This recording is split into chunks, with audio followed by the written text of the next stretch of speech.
Welcome everybody to another episode of Not Another Rangers podcast. It's Friday night. It's just me and Ricky.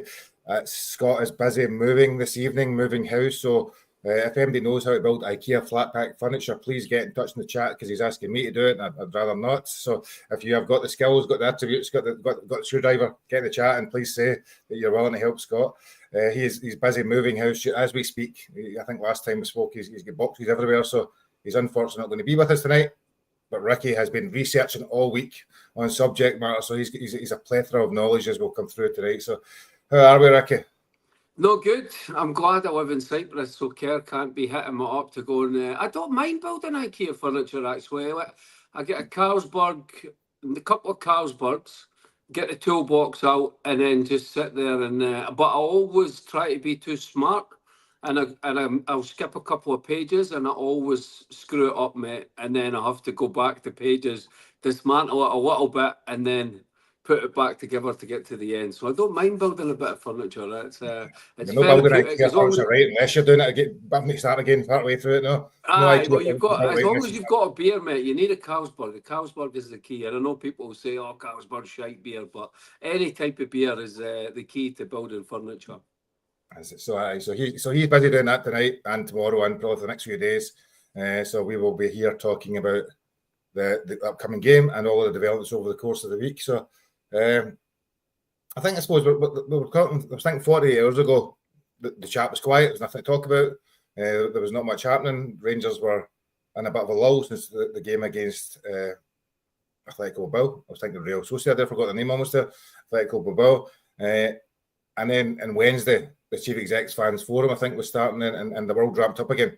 And announcement after announcement, statements were coming out and lots of news that are now part of the topics for tonight. So there is some, I'm seeing questions coming in the chat already. So we will try and get some of the questions as well, but we'll try and weave them in as we get through it. That they will try and given it's only me and Ricky, they'll hopefully have more chance to answer some of your questions.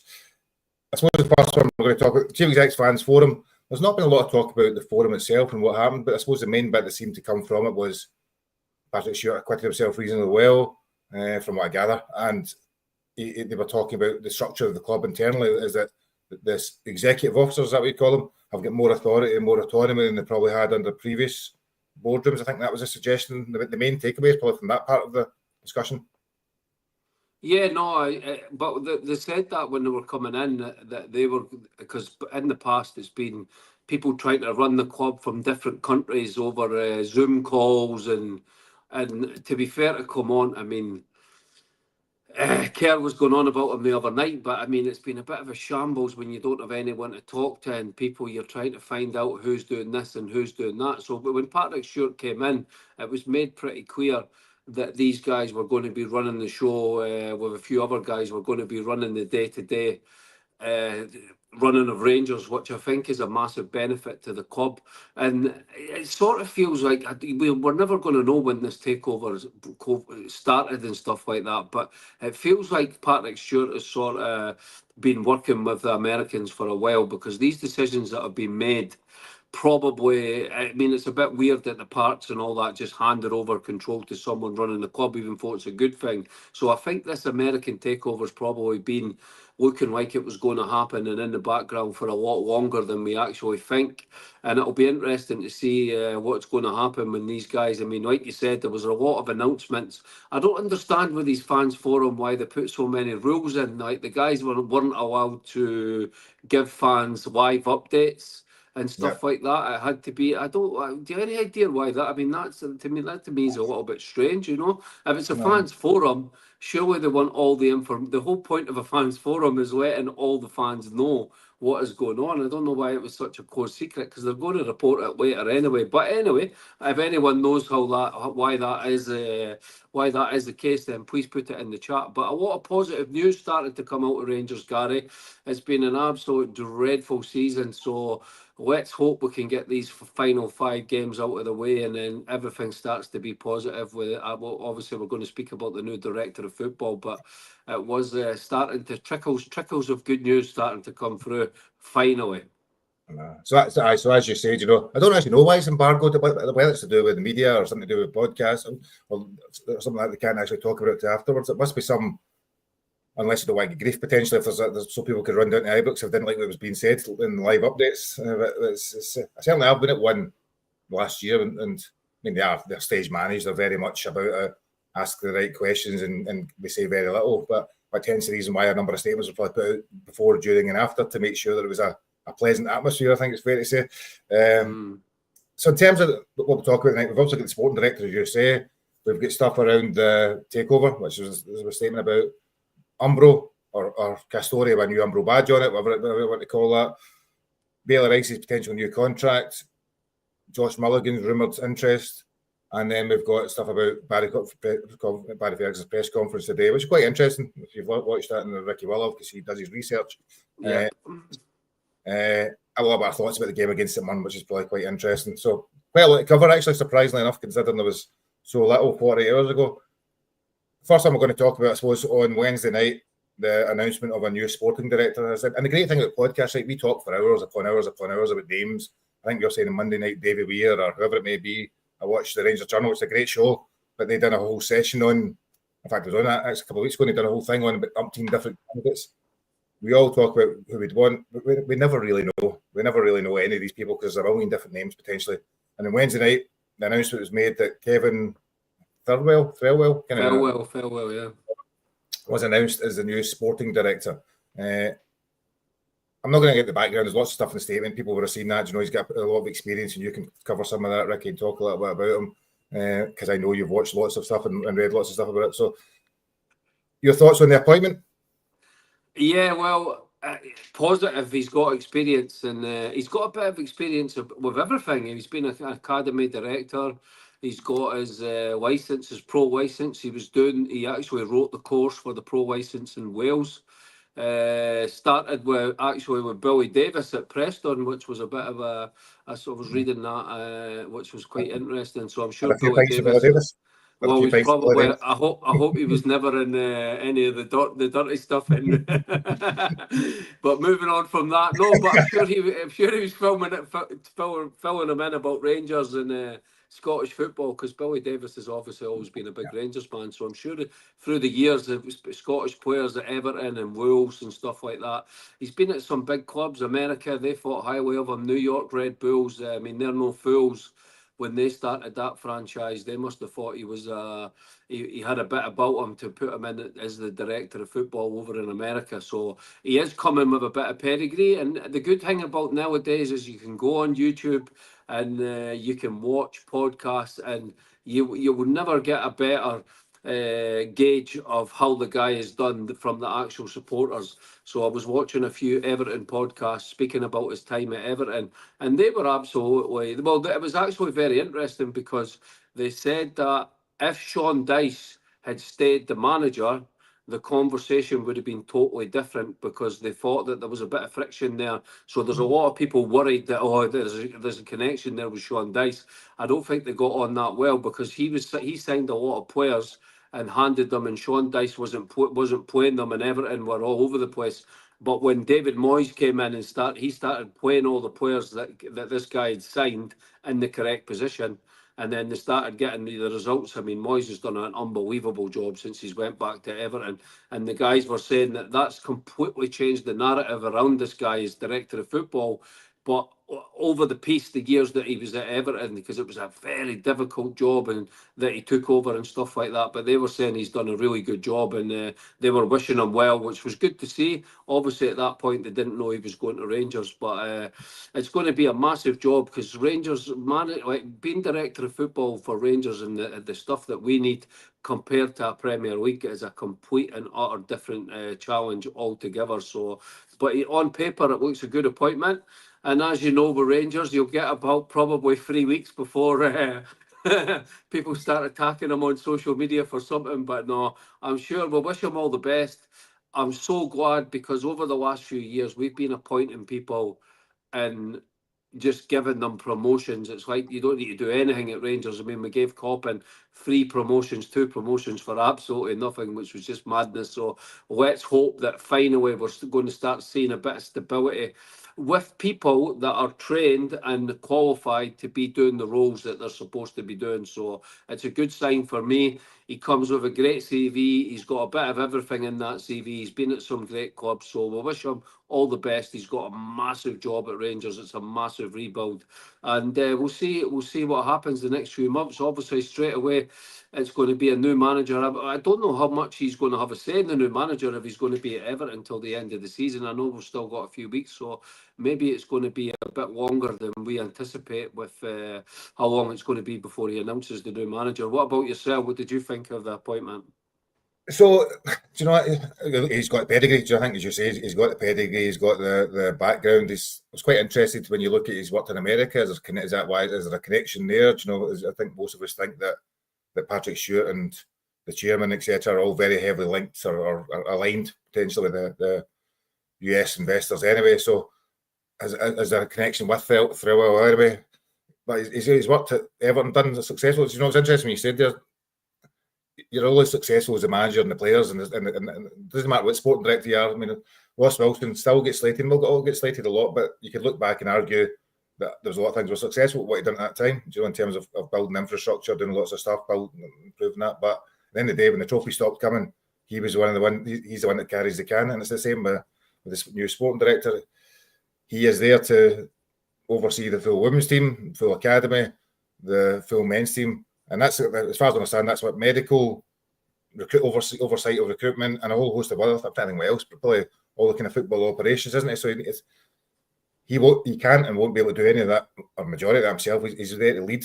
And listening to Patrick Stewart, he's there to pretty much have full control over the full thing. So it's all well and good having him in place. We're going to need to have the head of the academy, the head of all these other things in place, that the right ones, or else he will not succeed, as well as the right manager, obviously. Yeah, but this is the problem, also, Gary. We need stability. You know yourself, like everything you're saying there is in my head. It's like we heard all this a year ago when Clement came in. You know, like medical, we're going to fix the medical situation that was supposed to be done last season. The academy now we've complete. I mean, how many over the last 3 years? Look how many different directions the academies went. We were playing in the Lowland League, and then we've went to every player's going out on loan, which I think is the best way.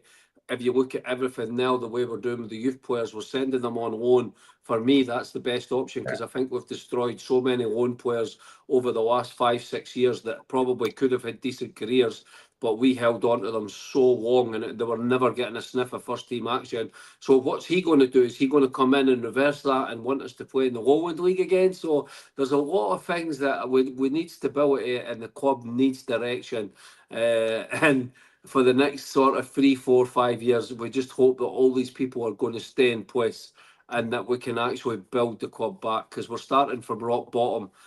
For me, we're starting from rock bottom. This is as bad. I think we've got a worse team now than when Gerrard came in the first time. So it's a massive job for everyone associated with the club. And what you were saying about Ross Wilson, I think supporters like the last sort of, I don't know, 3, 4 years, I think we've just been lashing out at everyone. And it's maybe not the right people we've been lashing out at, because we've just been so annoyed with the direction, how bad we've been in the league. We've not been involved in title races. Okay, Europe has been good for some weird reason, but everything else has been a disaster. Give it handing them trebles left, right, and centre, and not competing in the league is just not good enough for Rangers. So it's a massive rebuild, and good luck to all the new people that are going to come in to get it started. Yeah. It's interesting, just you're talking about worse than Gerrard's team. For those that watch a lot of podcasts, as I do as well, the Gerrard era one and Heart and Handed, if you've been watching, listening to that, Ricky, you know, it's really interesting to go back in time to Gerrard's first season, and the actual team was pretty woeful at times. A lot of the players were there. Yeah, no, definitely. It wasn't the strongest of squads, and that's probably why it did take a few years. So while I do think, I get your point, we are starting from a pretty low position. I don't think we're probably quite as low as the team was that they needed a couple of years of rebuilding under Gerrard's time. There's some potential strength there and assets, but we need a whole structure that goes with it, which is what Gerrard brought in. I suppose I've seen lots of comments, right? So I'll not pick them all up, but there's lots of comments already about the manager, right? So do you think there's any connection? Obviously, if I'm understanding it right, the new director of football or sporting director is the one that sets the football philosophy, to use that stupid term. He's the one that's going to say we're going to play 1 at the back and 9 up front, or whatever it's going to, whatever the structure is they want to go with.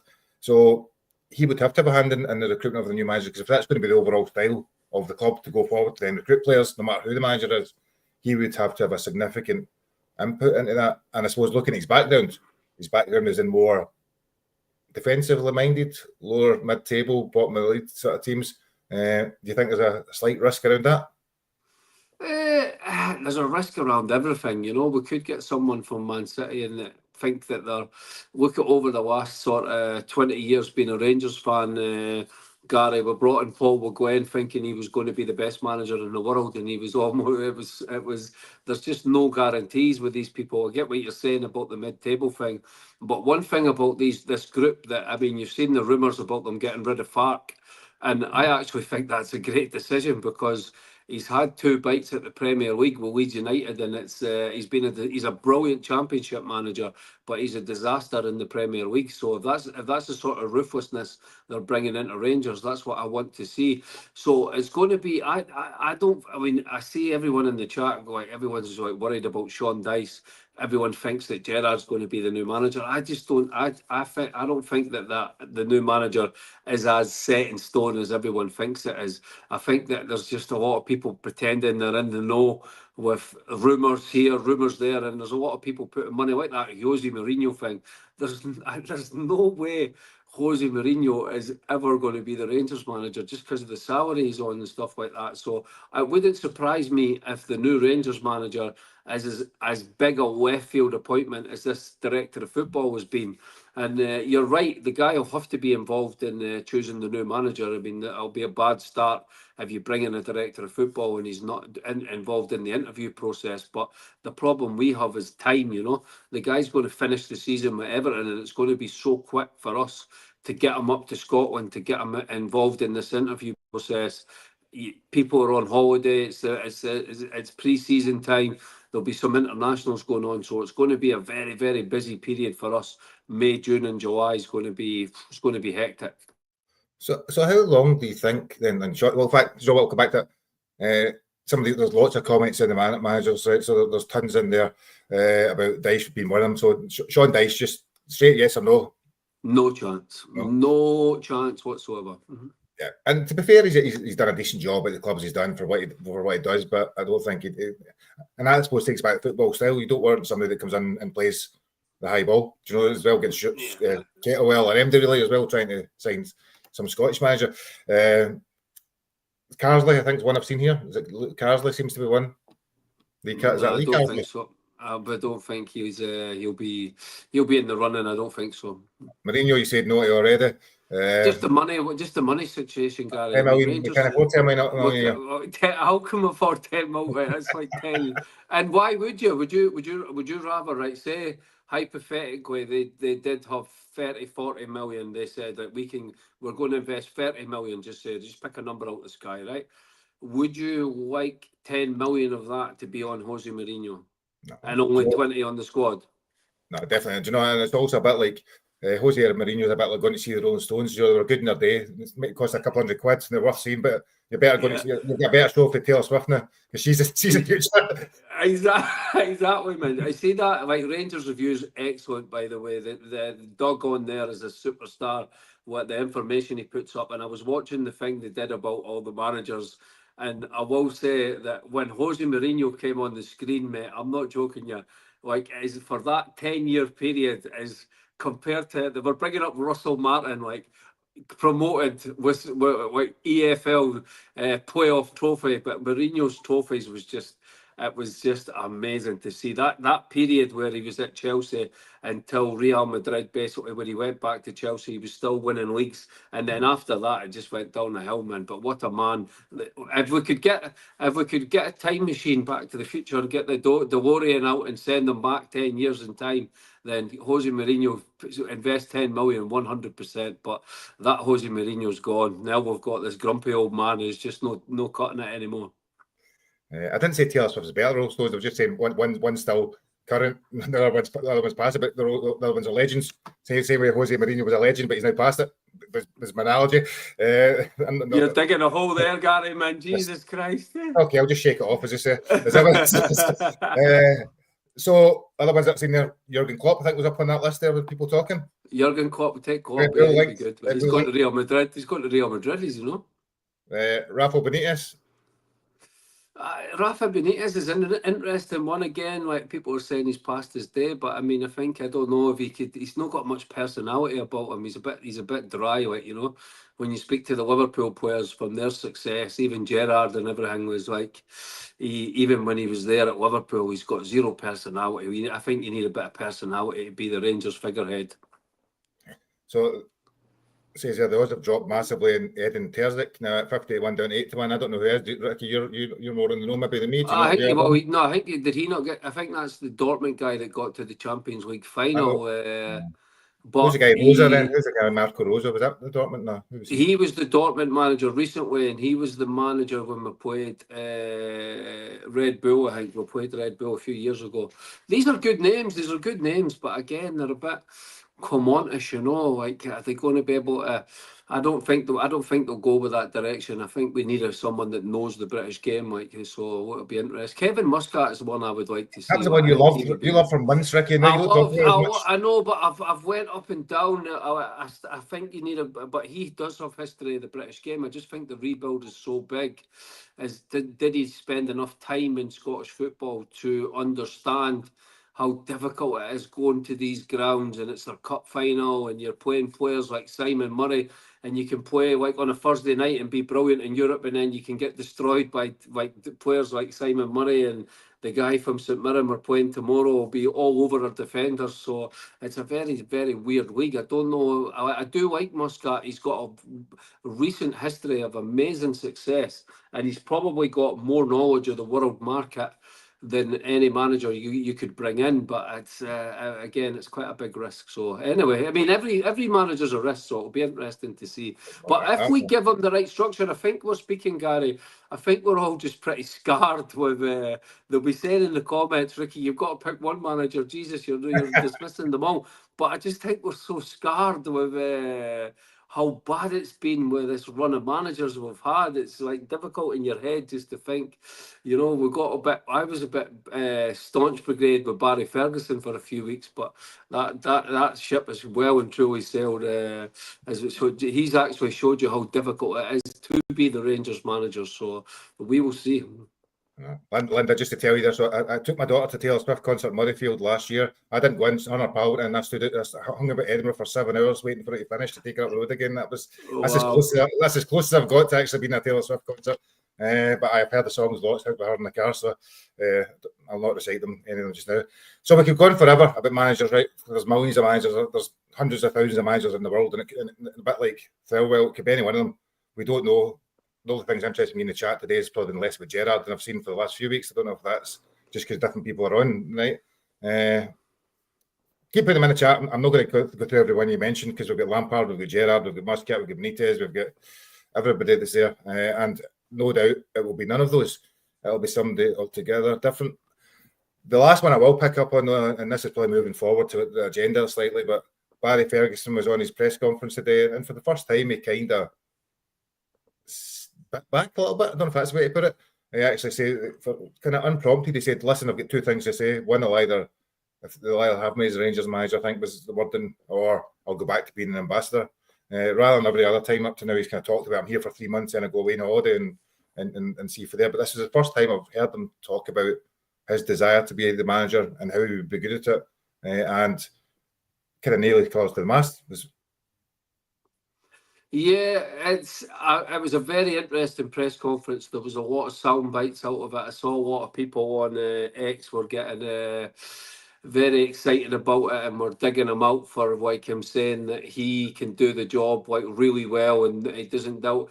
And listen, Barry Ferguson's not going to be the Rangers manager. I think, as I just said to you earlier, he had a week where we beat Fenerbahce away and we beat Celtic, and you were thinking to yourself, oh, we might have something here. But ever since then, it's probably went downhill, and it's went downhill pretty fast. He was all over the place in Spain, and that substitutions in the first half was like, what are you doing? And the way he spoke today, I mean, what I will say is, I think the conversation with him and the director of football fell well when he comes in is going to be. I would like to be a fly in the wall because I think Ferguson is going to go absolute nuclear. A bit like Gerrard did all the years ago, but he was more concentrating on the training ground and the state of the facilities and stuff like that. But I think Ferguson is a way to really. He's not going to miss one of the players when he's going through that squad.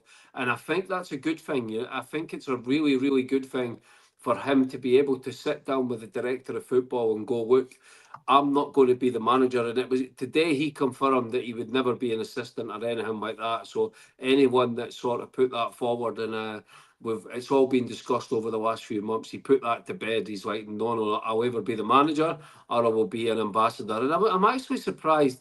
I mean, I know that he's got a lot of friends in that in the media that they want to keep him on side and everything, but I'm actually surprised when I listen to like neutral podcasts how much they're still pushing Ferguson's got a chance of getting the Rangers job narrative.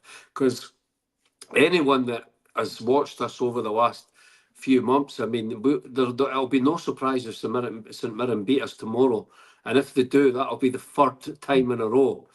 Because probably Robinson, if we're being honest, Robinson's probably a better manager than Ferguson.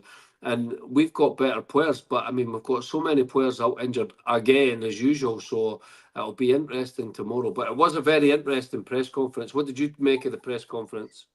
Do you know what? It's funny because I think I like listening to it. Right? See, when he first came in, obviously the whole Ned Lasso and all that stuff, and Barry Ferguson's he can't talk, and he just talk.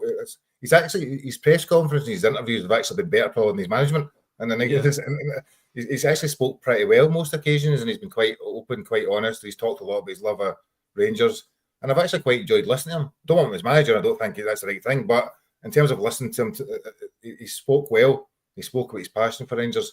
And he done that a lot today again. Do you know, I mean, what baffles me is why 10 people ask him the same question in a different way and think they're going to get a different answer. There's surely, you've got to assume that these media guys, and no criticism to them, but, well, as a criticism to them, surely they should talk to each other beforehand and say, this is the question I'm going to ask, so you ask a different one, rather than just all ask the same thing over and over again.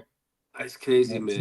And sometimes you go into these press conferences and you want to. I mean, I'll be honest. I don't listen to the players' press conference because I think it's the biggest waste of everyone's time you can possibly imagine. It's just sound bites and so boring. But I always am interested. It doesn't matter, even when things are good, things are bad. I enjoy the manager's press conference, but you just think to yourself, like, guys, you're right. You're just, why are you wasting your questions? Just asking him when you know that he's not, like, what do they expect him to turn around and say? Oh yeah, I want to be the manager, and I think I'm going to be the manager, and he tells them exactly. He tells them exactly what he can tell them. It's like when they're asking, when they go into a press conference and you're linked with a player and they're like, oh, you're going to sign this player. And they go, you know, we can't speak about it. So it's like, what's the point in asking? Because he's never going to tell you. So it's a bit disappointing. But as Prescott, I agree with you, he has spoken well. And I truly believe nobody knows how bad things are in that dressing room more than Barry Ferguson, Neil McCann, Billy Dodds. I think if it would be smart for the director of football to actually sit down Alan McGregor and with different have a coffee with all four of these guys, meet them in a hotel, pick their brain for as many hours as you can, and get as much information as you can on all four of them, because all four of them know the club inside out, and all four of them will probably give you little nuggets, little different nuggets, but little bites here and there. Sound bites, like, this is the problem, this is what I think, this is what I think, you know, especially about players like Butland, Tavernier. Like, we speak about all the injured players and stuff like that, but these are all problems that need to be solved pretty quick, you know. And I suppose interesting, I'm thinking there, Ferguson, McGregor, and McCann have watched every single Rangers game this season, so there's nobody going to know more about the actual performances over the course of the season and how the players have went. So they're definitely, and they're not stupid, you know. But people like to criticise them because they're not necessarily been Mourinho type managers and successful, but they're obviously knowledgeable football people who don't reach the levels they did. All of them to not know what they're talking about. Aye, because they've been unsuccessful. They've been both sides of the coin. But I know, like Ferguson said it today.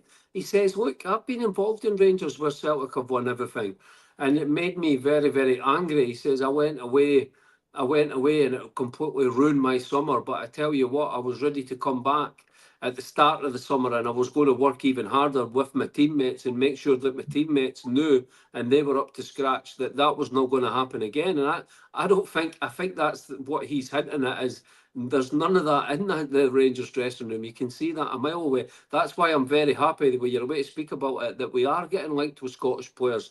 And it doesn't, people will go, is this guy good enough? Is that guy good enough? Of course they're good enough. We need a Scottish identity in our squad. And that is very, very important for the new manager, whoever's going to be.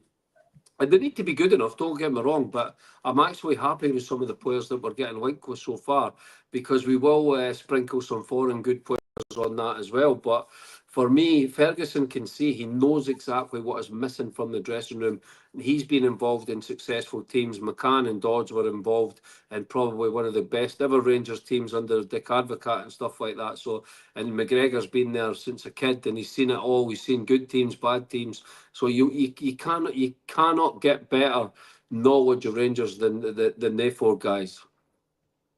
No, definitely. And, you know, there's a question up there. Alex said the problem is mentality of this group of players. No managers get it wrong.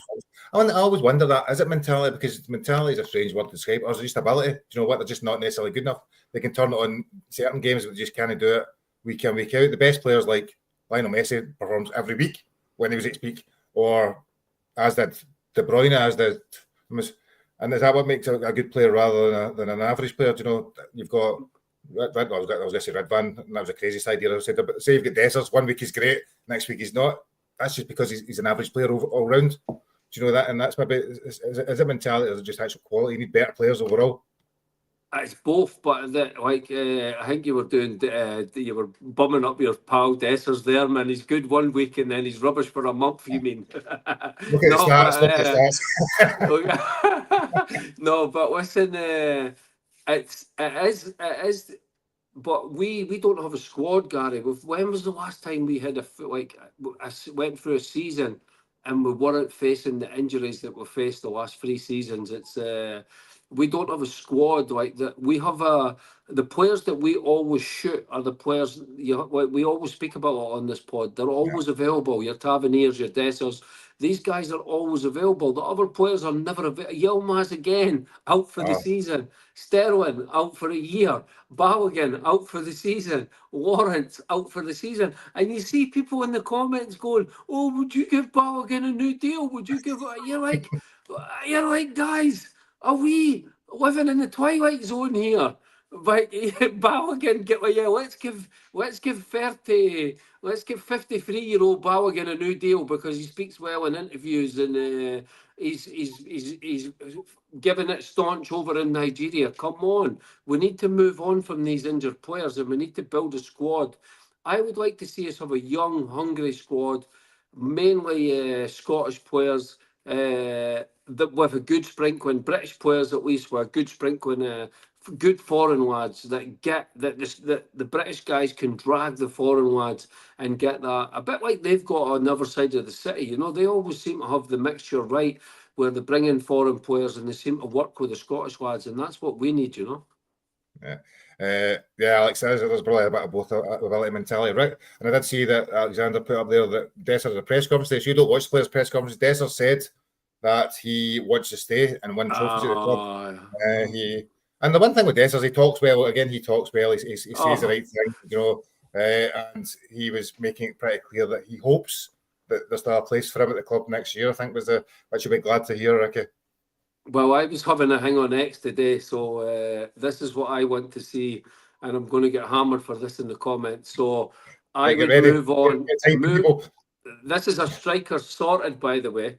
Keep Egerman, move on Danilo and Dessers, and I know it will not be easy to move on Danilo because, again, but we'll get some money back. People were thinking that we won't get money for Dessers. We'll get good money for Dessers because he does have a good reputation. You saw that. He's one of our bigger assets, and you will get money, right? And then I would bring Majowski from Girona because I thought he was a good hold-up striker. Egerman, Shanklin, and one more that I've forgotten today. Who was it? Jesus Christ, who was it today? No, Vardy from Leicester.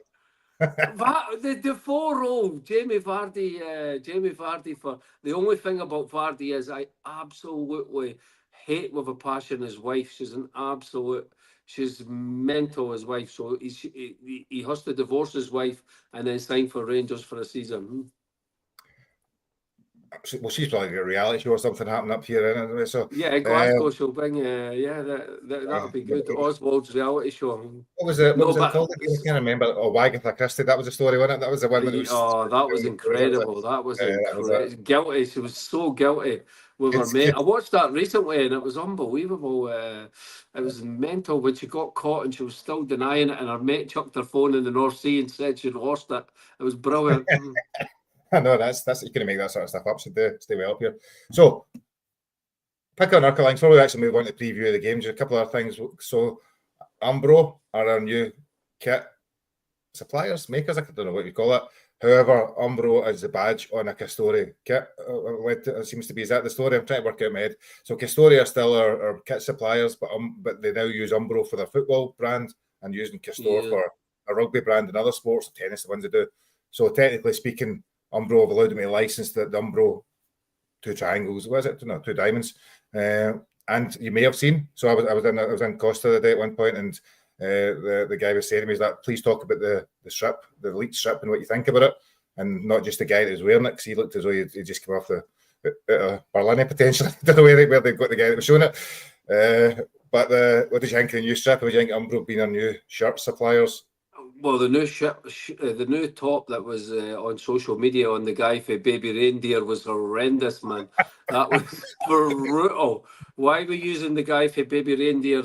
He was another weirdo to advertise our new Umbro strip. No, I wasn't having that at all. I actually, when you look back in the day, I see a lot of people swagging Umbro off, like they're not happy with it. And I get, we all want, I was in the Adidas shop in Abu Dhabi just before I came home, mate, and I'm not joking you. I was going to buy that Argentina kit with the gold. Is one of the nicest strips I've ever seen in my life, and the quality. But it was like 140 euros or something. I'm no paying. I never really wear football strips, so I wasn't paying that. But I think Umbro can make good strips. We've had a lot of good retro ones. As long as they keep it simple and the material is really, I've never really. How have you found Castor, like quality wise, with the stuff you bought?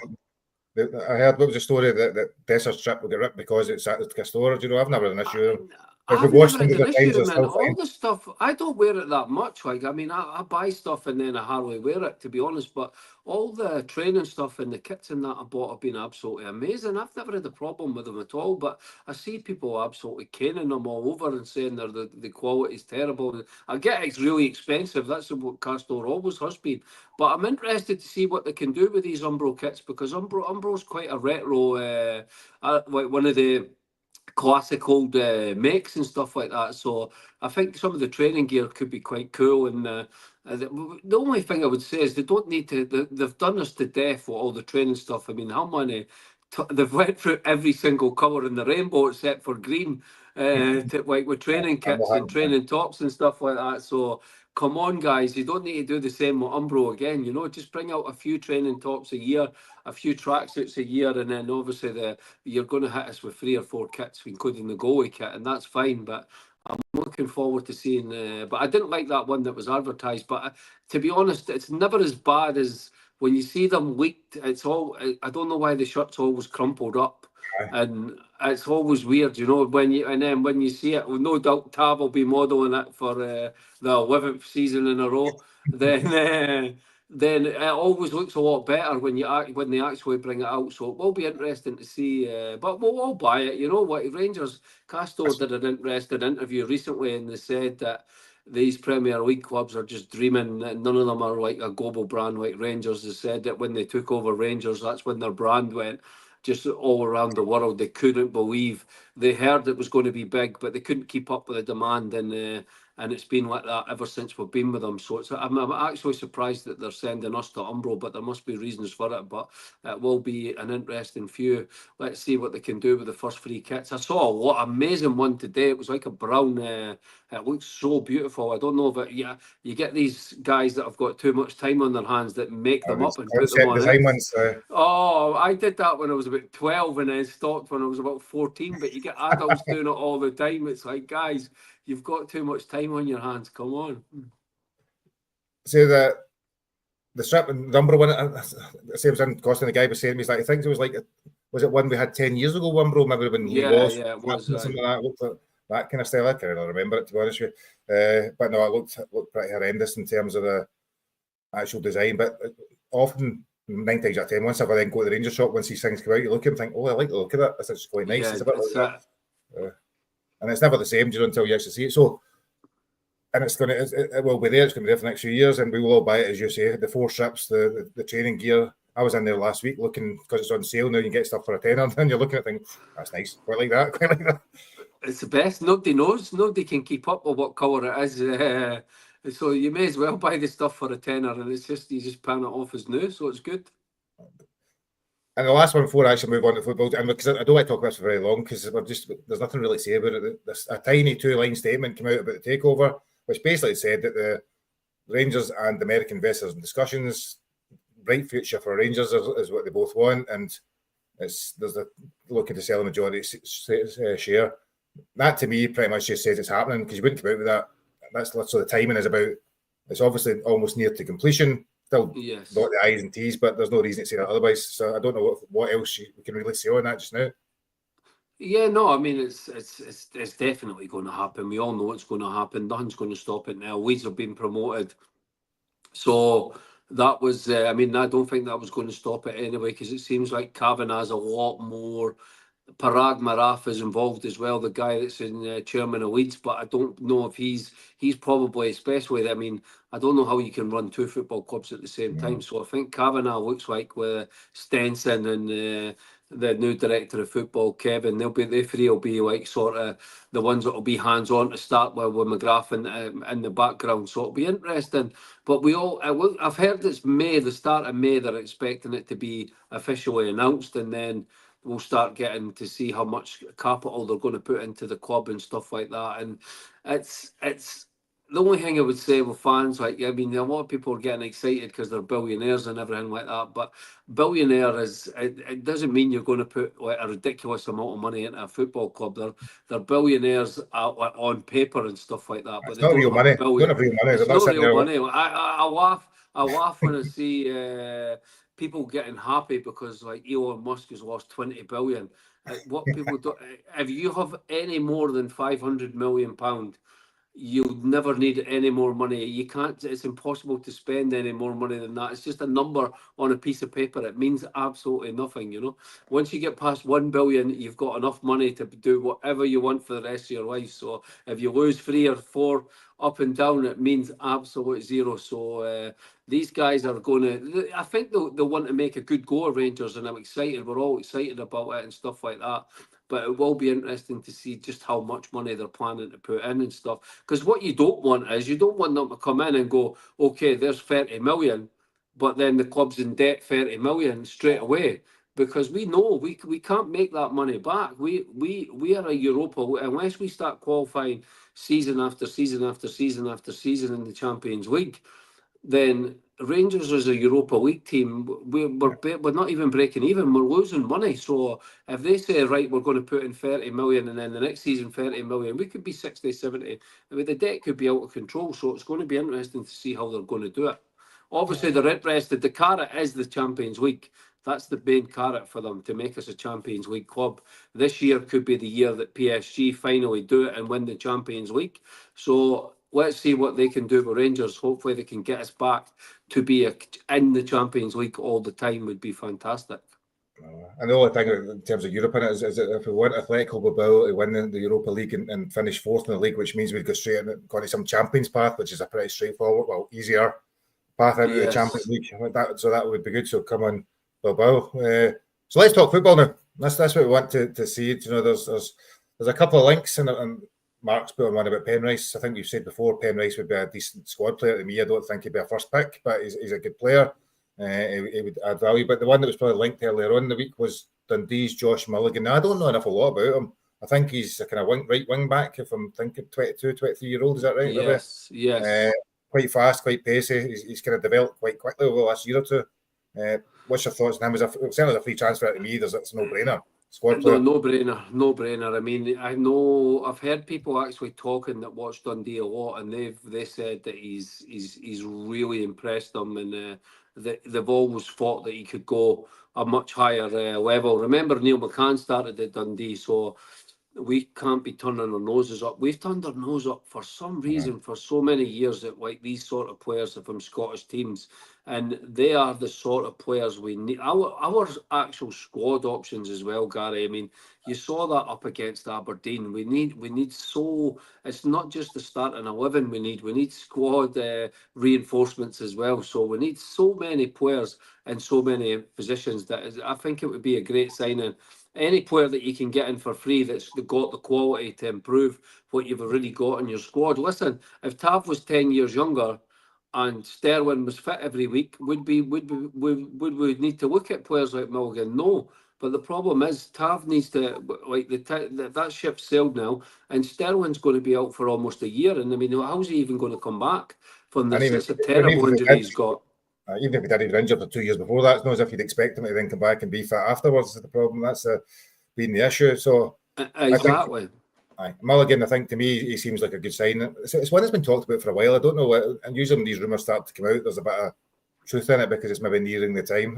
So it does seem that though. I don't think you can actually sign him just now, can you? In pre-contracts, is there rules about that? No. I don't know about from Scotland. I'm not sure how it works. I think I'm not sure because we signed Cameron. So probably that was in the window, but that was in January. So can you actually do it during the rest of? Because I can't remember. No, I'm not sure. I need to look into that. In the chat, people, everybody knows the answer. I'm not sure whether you've got to wait to June before you can then do it again once the contract to announce it publicly. The other one, I suppose, rumours were about Bailey Rice getting a new contract. I think he's played, obviously that European game, played really well. Had injuries. I think like all of us, we think he's got potential. Everybody talks about he's got potential, and I'm assuming a new contract for a relatively young player is not anything to write home about other than just it's a good bit of business. No, great. Yeah, no, I'm a big fan of Rice. He's actually surprised me. I thought he was just a 6, but I actually like him playing further forward or Raskin. I think he's very clever. He gets on the edge of the box really well. And if he can develop and work on his shooting, then I think we've got a real asset in Rice. And I think it's been interesting what Ferguson said about him, because we all thought maybe he was a bit further forward than he actually is. And we're always digging out the foreign managers for not playing these young boys. And why are you not giving Rice a chance? Why are you not giving Curtis a chance? But it turns out that maybe after all, they're not ready. The Scottish guys have come in. They've had a look at them. And Ferguson's working very hard with Rice. He likes a lot of the things that he can do and likes a lot of the things. But I think it's to do with the tracking of runners, his work rate. He doesn't want him just sitting there dictating the play. He's like, no. You've got to be a bit more. He's trying to make him a bit more dynamic. And if Ferguson leaves and he can teach all his little tricks to Rice and develop him as a player like the last sort of 3-4 months of the season that he's been at Rangers, then it'll be a nice little gift that'll be leaving the club, because it's great. I mean, there's nothing better than a young player coming through your academy. And actually, when was who was the last player that actually? Ross McCausland, you mean? No, but McCausland, I mean, we all know he's Arbroath level. But to be fair to McCausland, he's not really had as much of a chance this year in the right wing position. But listen, I mean, when he's came in the team, even at right back or whatever, I don't think you'll see him again under Ferguson. But when is a player actually came in and like played in the team and stayed in the team?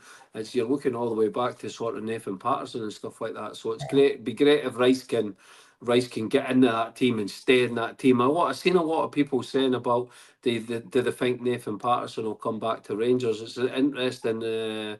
the problem with Patterson is he's quite wild with the way he tackles, and it seems to be a problem because he keeps getting injured all the time. It's been so stop-start for him at Everton. He comes in and then he gets a run of games and he looks really good, and then he gets injured again, and I don't think he's managed to get back in the team under Davy Moyes. Do you think we romanticise Nathan Patterson on the few games? We do. Oh, 100% we do. We wanted him in the team ahead of Tav because he was a young boy. We thought he was the new Alan Hutton. And let's be honest, if you're looking at the last sort of 3 years that he's been down at Everton, he's flopped pretty badly down there. And we robbed them. And the Everton fans said that at the time. They said, "Oh, I think we paid a bit high for this." So I think we did well to get that money out of Everton. Maybe a bit of a kickback for what they took Big Dunk off us for free. So maybe we got a bit back on them with the Patterson money. But no, I think we can do better than. I think we need to look at younger. Exactly. I totally agree. Patterson's injury prone. We do not need any more injury prone players in our squad. We need players that have, and I know that there's no guarantee just because they've played minutes, but Mulligan's been playing all the time at Dundee, and I can guarantee you, whether it's Mulligan, whether it's Cameron, whether it's Barron, whether it's, I bet you any money when we build our team for next season, one of these players will surprise you. And he'll be a mainstay, like Penrice has done at Hearts. Nobody's seen him kicking on the way he has at Hearts, and now they're speaking about him getting into the Scotland squad, and the hardest position is the left back position. So they're speaking about him getting into the Scotland squad. So that shows you how far he's come along. He got in team of the year in Scotland. So he's another one I'd love to see at Rangers. And I don't know how young Fraser's getting on at Livingston. I know he was playing a lot of attendances, but I'm wondering how he's actually been playing, because he's another one that could come back, maybe not as that 1 and 2 option, but maybe come back and at least be competing in the squad. Mark's put a few times on the chat, and I'm just going to give you a chance to answer this one.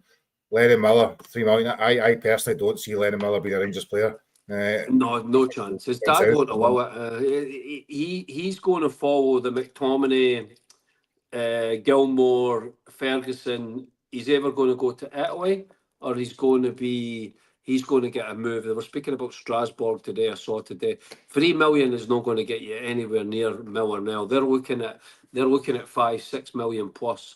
And I don't even see him going to Celtic, to be honest. He's probably a bit rich for us. Maybe they could go and get him, but I don't see him staying in Scotland. I'd be very surprised if Miller.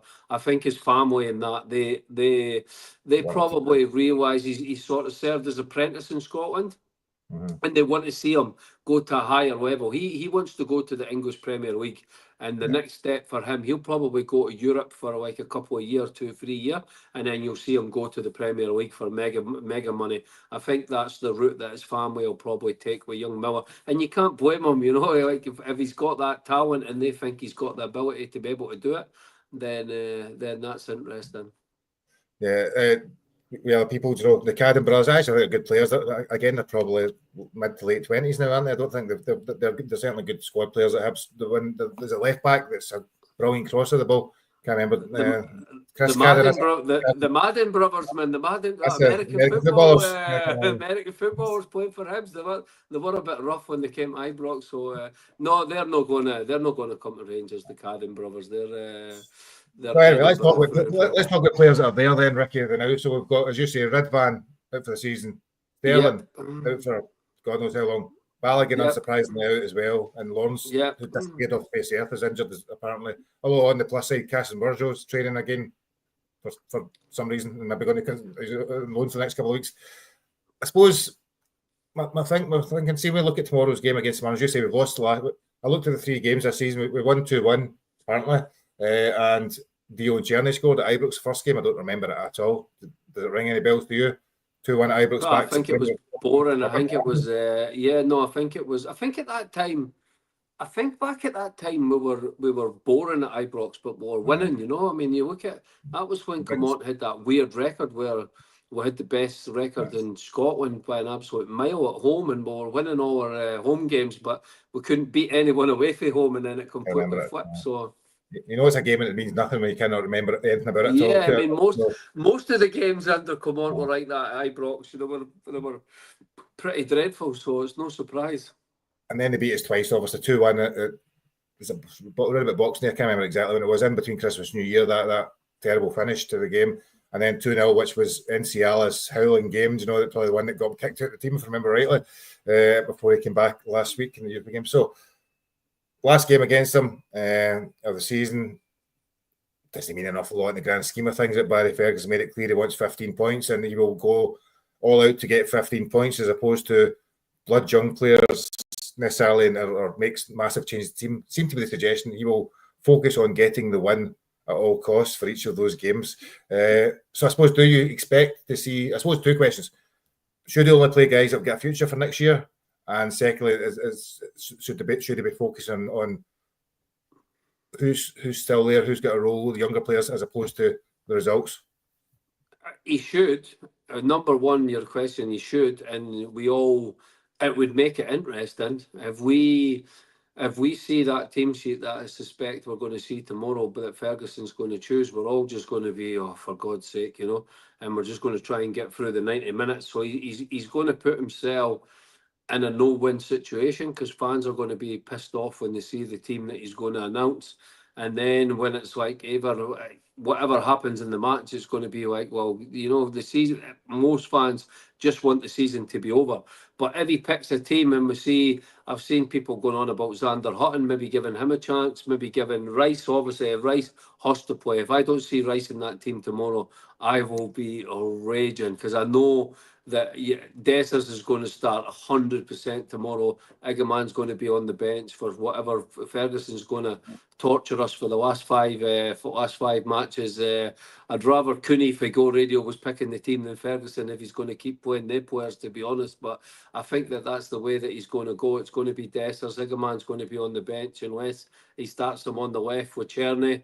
And that's the way he sees it. What can you do? He has it in his head that these are the players that the time, and it's probably to do with behind the scenes and training and stuff like that. He has in his head that this is the players that he can trust, as all managers do, and nobody's going to shake that from him for the last 5 matches. It's going to be, you can probably name the team, and it's going to be the players that he thinks is going to win the match, unfortunately.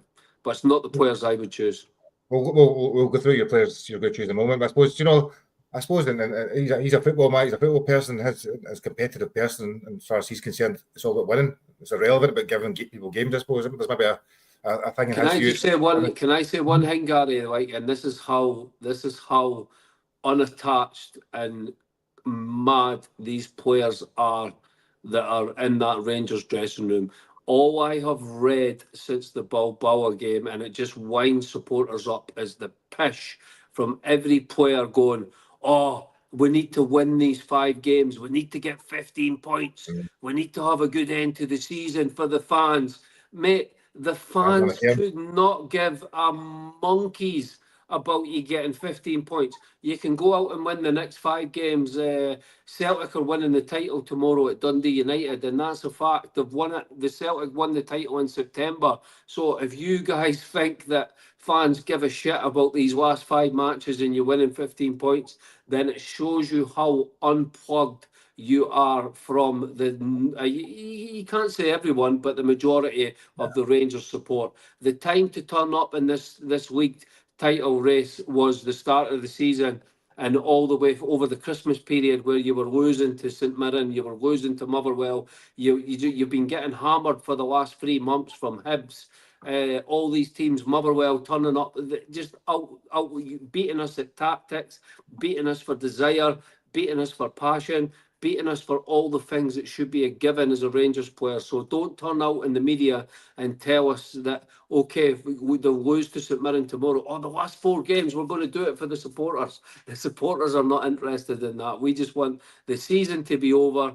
We want all this change that's going to happen. This is what the fans are excited about. So I'm sorry to go on a little bit of a rant there, but I just had to say that because I've been reading it. It's not just been one player, by the way. It's been multiple players in the media thinking that the fans give a shit about this last 5 matches, which is just, it shows you how there is no leaders in that dressing room. There's no Rangers men. I know the manager and all that is, but it's not the manager's job to be telling the players, look, wind your neck in. It should be the big characters that are in that dressing room should be saying, guys, don't speak to the media. The fans are raging. Don't go on about any pish about let's do it for the last 5 matches. You should have done it ages ago. You should have been doing it all season. No turning up now when everything's done in Europe, for God's sake, you know. So that was a party political broadcast from Ricky there. Do you know, that was for, hopefully you enjoyed that. I've never seen so many comments, Ricky, in the background saying agreed, Ricky, great, Ricky, spot on, Ricky. Do you know, they were loving it. The audience were in raptures there when you were doing that. And nobody could disagree. Do you know, the 5 games, I mean, I'm going to be most of the games, obviously, in terms of football. So I do want to see good games. I want to see goals. Yeah. I want to see those things. I'm not caring about the result, really. But you want to actually enjoy yourself, which is something that's not happened that many times at Ibrox this season. Yes. So look at the team, just some quick fire one scenes are almost an hour into the pod. We're an hour into the pod. Butland or Kelly? We talked about this week. Kelly doesn't deserve to be dropped. No, I couldn't disagree. I mean, I think the argument would be is Butland number 1. He's going to come back in at some point. That's the debate the people would have. NCL proper. NCL. Because he deserves a big chance at redemption. I'll answer these quick. He deserves a chance at redemption for his last match against St Mirren. He was brilliant before that, so get him in tomorrow to see if he's learned and if he can deal with the centre half and deal with him a bit better. So NCL all day long. Since obviously played Mason 1. Stick with the option I'm giving you. I can't remember them all. So there's lots of players for them. So proper is obviously doesn't have a future. Midfield, you said you'd like to see Rice. So I'm thinking we've got Rice, Barron, Raskin, and Dio. So who would you play? For me, I don't want to see Barron. I want to see Raskin as a 6. I want to see Rice and Dio box to box, shadowing each other. And I want Rice to be told to do what he does brilliant with his brain and get on the edge of the box and shoot at every opportunity. So that would be the 3 I would be going for. No other mid. Barron maybe deserves a little bit, but no other midfield like Bajrami or any of that deserves to start. Hadji, should he play at all if he's leaving at the end of the season anyway? Only because you could say that about so many. I actually think, I would like to see, me personally, I would like to see Hadji, Egerman and Czerny, but I think it will be Hadji, Dessers and Czerny will start. It'll be his front 3. But I would like to see Egerman, but I think he'll go Hadji, Dessers and Egerman will be, and Czerny will be the front 3 that he picks up front. And I saw people just quick defensive going on about Tav. I would tell Tav, you're not getting a testimonial, but you're getting these last 5 games to say goodbye to the supporters, and then that's you done. Clear out your locker before Kev gets here.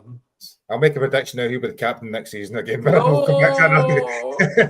that's a pod on its own, man. That's a pod on its own. What about, I suppose, I think of some of the other players, Cortez and Bajrami's probably the other 2 that jump out.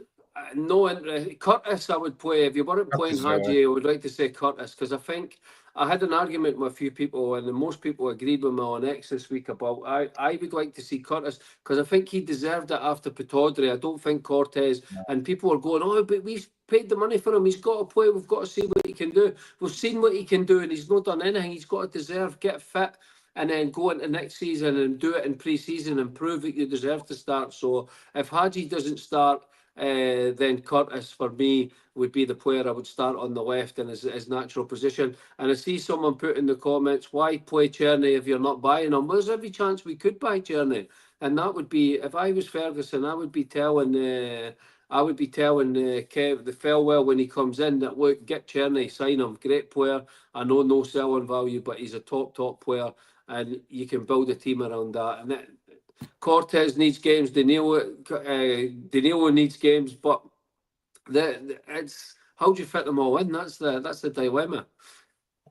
And I suppose go back to Barry Ferguson said they've got to have proven that they actually deserve games as well. You know, the argument is that they've just not had games, so we give them games. So there's a reason potentially why they've not been getting games. It's because they've not performed either in training or when they've come on. Certainly Danilo, Aye, a lot of exactly. games he's not.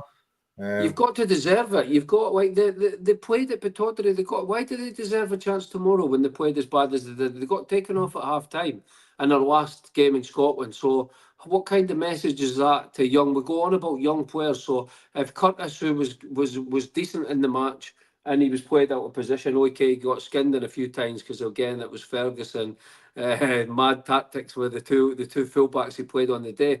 But you should be earning. You've got to earn your chance to play. So for me, give Curtis a chance. He deserves to play on the left if you don't play Hadji. And even if not, if you ever play Curtis, or if you only want to play Curtis or Rice, you either start Hadji in the 10 and Curtis left, or you play Rice in midfield and then bring Curtis off in the second half from the bench. But these are the guys that deserve to play. Cortez doesn't deserve to play. Danilo doesn't deserve to play. Absolutely no chance the way he played at Pittodrie. I've never seen a player look so disinterested in my life. So for me, it's got to be, you've got to deserve to play for Rangers. And I think Ferguson feels the same, except for Dessers. Had to get that in there. And that's I'm not even going to argue about it. It's just past 9:30. So score prediction, Ricky. 3-1 Stmirren. No, we're joking. I'll go. I'll go 2-1 Rangers. We can't let St Boo beat us 3 games in a row. So I'm going to go 2-1 Rangers, and I will go for young Curtis to score, and I will go for Egerman. So, yeah. So it's at the Smizer Stadium, and it's never really much of a game of football there. I think it will be a very tight game. It will be something like 2-1, 1-0 to each as Alexander. I think it's going to be a dire. I think it's going to be a dire match. By the way, it's going to be. It's going to be. I think it's going to be like watching. Kerr's probably going to have more fun building wardrobes than we are watching Rangers tomorrow. So. Yeah, he stays just in the corner, Paul. He's not far away from there, so he might just go and listen, see stand outside. There's a last thing, I suppose. There's a question that Mark's asked a question about 10 times in the chat. I keep seeing it popping up, so I'm just going to. And it was, would you take Aribo back? Now it's not particularly relevant to much of what we talked about, but. Maybe given Southampton's relegation, Aribo, and what future he has, would you take it? Would you bring him back to Irish? My personal view is, I would say no. I always thought he flattered a little bit to deceive. He did flatter to deceive, but he's better than what we've got just now. So he was mostly fit as well. So as a squad option, if it was decent, I think there's value there. I think he's still quite young. So compared to what we've got just now, but you're not getting that young, hungry player that you had before. So. And I think he'll stay at Southampton. I don't think Aribo will be coming back up the road, to be honest. But I think he'll probably end up staying at St Mirren. But if we had an option to take him, then I wouldn't say no. No, a good player, but I think he I probably. agree with you. I used to troll him with on the rabble all the time in the comments because he did my head in. He's so much like he was such a brilliant player on his day, and he could be amazing. But you never see, he's one of the players that it's probably why he's not made it in the Premier League, because in the Premier League you've got to do it every single time you play, or at least 3 out of sort of 5 performances have to be above 7 out of 10, and you just didn't get that with Aribo. But when he was on it, he was brilliant, but it wasn't enough, and that you see that now with the Premier League. That's why he's in and out the Southampton team, and he's never kicked on. He's a player that if he played at his best, he probably had a chance to kick on from Southampton to a bigger club. But because he's been that hot and cold, doing the same for them, Southampton is his level. There's a lot of players, your Kents, Morelos, you had them at their peak for whatever reason. They all worked at one particular time. And they probably are never the same player they were. So we're coming to the end of the pod. Thank you everybody for your contribution with tons of comments, and they're trying to keep up with them, and lots of viewers as well. Just before we finish, obviously, I need to give a plug to the live show on the 16th of May at Oswald's. I think there's a number of tickets sold. If you are going, there's links being posted. I think going to Not Another Rangers podcast on Eventbrite, you can get it there as well. There's a number of special guests, I think, that are coming along, as far as I understand. Scott's dealing with most of that. You can plug it better next week. But please do, if you're interested, please come along. And as you say, these things, like, share and subscribe. It's great to have so many viewers, a lot of viewers for Friday night. And appreciate that. The numbers have been really good. And you get to listen to Ricky. You get to listen to Ricky going a full tangent for 5-10 minutes at a time. Leaves me plenty of time to think about what I'm going to ask him next. So it's always ideal. So thank you everybody for watching. Ricky, any final thoughts, any final comments, any final diatribes? No, yeah, just support the live show if you can. Get along to Oswald's, a fantastic venue. Kerr's got some good guests lined up, some good prizes. So it'll be, I'm ashamed that I'm not going to make it because I'm in Abu Dhabi working, but it's going to be good fun, and it'll be interesting to see how we'll get on live, how you guys get on live. I'll be watching from the other side of the world. So if you've managed to set up the mics, then I'm sure it'll be a good show. That will be a tough thing for there. So thank you everybody for watching. We are going to go away for the evening now. So, and we will be back on Monday night, hopefully with a decent result to talk about, maybe some more news on takeovers and players and stuff like that. But as for now, thank you all, and we'll see you later. Bye.